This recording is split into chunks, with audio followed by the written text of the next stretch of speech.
જય Shri Krishna. Good morning. Welcome to our new blog. આજે છે શનિવાર. અમે લોકો તો રાત્રે 2 વાગે ઘરે પહોંચ્યા હતા. પછી કેવું કે ઘરે આવ્યા પછી તરત તો ઊંઘ ના જ આવે, કે આપણો ટાઈમ જતો રહ્યો હોય ને એટલે એની તરત ઊંઘ નથી આવતી. અને શ્લોકને તો પછી તાવ નહોતો આવ્યો, ત્યાંથી નીકળ્યા પછી તો એને સારું હતું.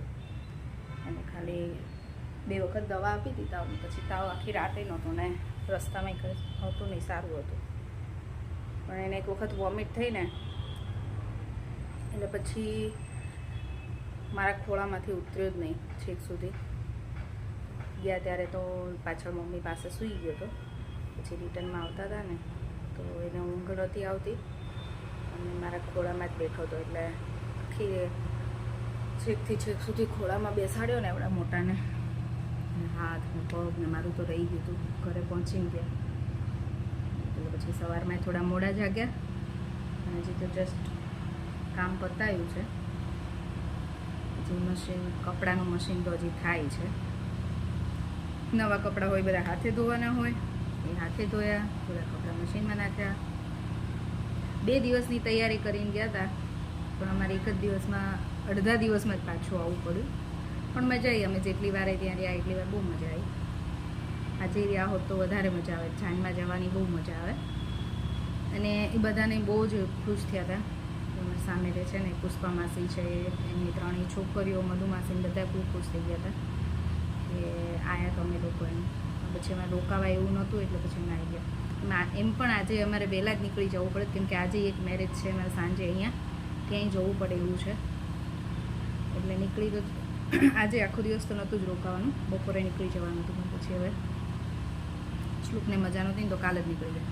તો સારું જો આવી ગયા ને ઘરે તો જો હજી સૂતો છે. 11:30 થયા બપોરના, તો હજી સૂતો છે એટલે એને આરામે થઈ ગયો અને એની તબિયતે સારી થઈ ગઈ. નહીં તો જો કાલે અમે રોકાઈ ગયા હોત ને ત્યાં રાત, તો ઊંઘ ત્યાં સરખી ના થાય, ક્યાંય પણ બહાર આપણે જે ઘર જેવી ઊંઘ ના થાય. અને પછી બહારનું પાછું ખાય એટલે વધારે તબિયત બગડે. થોડું ઘણું તો ખાય ને. કાલ રાત્રે એને કશું જમ્યો જ નહોતું. ઢોસા હતા ને તો ખાલી એક પેપર મેં એને લાવી આપ્યું, બીજું બધું તો ચાખીને મૂકી દીધું હતું. પણ પેપર લાવી આપ્યું ને તો એ અડધું જ ખાધું, કેમ કે મજા ન હોય એટલે એને ભૂખ જ ના લાગે ને, ના ખાય. પણ એટલું નહોતું રહ્યું એને, તો એટલું પેટમાં નીકળી ગયું. હવે અત્યારે સૂતું, પછી સૂઈ ગયો. ઘરે આવીને શાંતિથી. હજી જાગ્યો નથી. 11:30 થયા છે. રાહી પણ સૂતી છે. રાહી તો એવું કહેતી હતી હું સવારે જાગીને મમ્મી સ્કૂલે જઈશ. તો રાત્રે અમે 2 વાગે આવ્યા હતા, તો પછી સવારે તો ક્યાંથી પોસિબલ છે સ્કૂલે જવાનું. એમ આજ સેટરડે હતો એટલે પછી છુટ્ટી જ રખાઈ દીધી. તો જાગશે ને એટલે એ મારા ઉપર ખીજાવાની જ છે કે મને કેમ ના જગાડી, એવું છે. અને મમ્મી ગયા છે, મમ્મી બહાર ગયા છે સવારમાં. જાગ્યા હતા તો અમે બધાય મોડા આજે. મમ્મી થાકી ગયા હોય, કેમ કે હવે બેઠા બેઠા પછી એમને પગ દુખવા માંડ્યા હતા. હવે રસોઈ પાછી બનાવવાની છે. રસોઈ બનાવી દઈએ બપોરે. હવે જોઈએ, આ તો કંઈક સાદું સિમ્પલ બનાવી દઈએ, પાછું રાત્રે બહાર જવાનું છે તો. લંચ અમારું રેડી છે. અને આજે લંચમાં છે મગનું શાક, રોટલી, ડુંગળી અને મૂળો સમાર્યો છે અને છાશ. તો સાદું ને સિમ્પલ. મમ્મી આવ્યા નથી હજી. મમ્મી આવે પછી બધા જોડે જમવા બેસીએ. રાઉન્ડ મારીને આયા. અમારા ઘરમાં ને ઘરમાં સ્કેટિંગ કરે છે રાહી.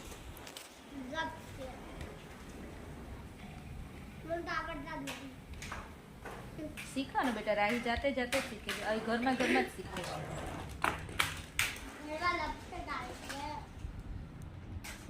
તો રાહી ઘણા આવડી ગયા હો તને.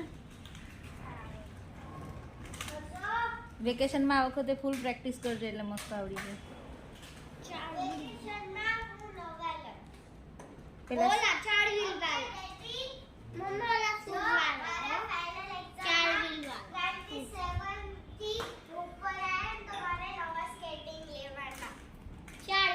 પેલા શીખવાના પછી.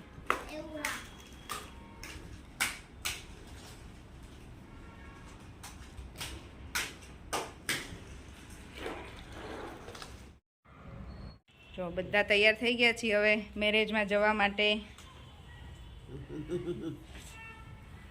ચલો હું રેડી છું આજે. હાલો જઈશું ને હવે, મોડું થઈ ગયું છે ને તો બેબી પાર્સલ લેવાનું છે.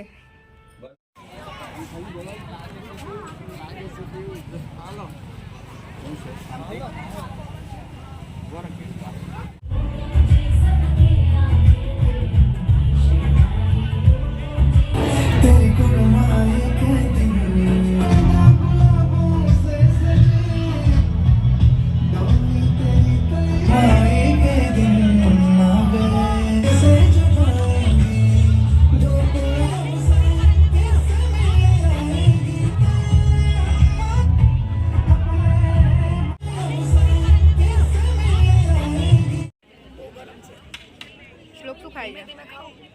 શ્લોક શું ખાય?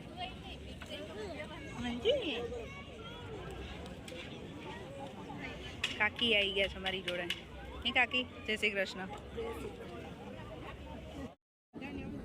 અમારું આજનું મેનુ છે જમવાનું.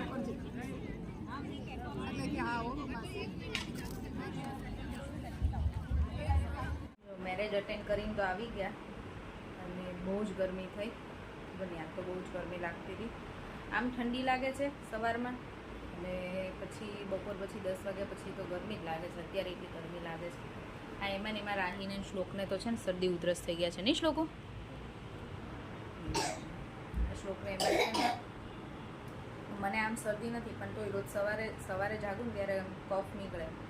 તો બાકી હું તો સ્વીટ ખાતી નથી.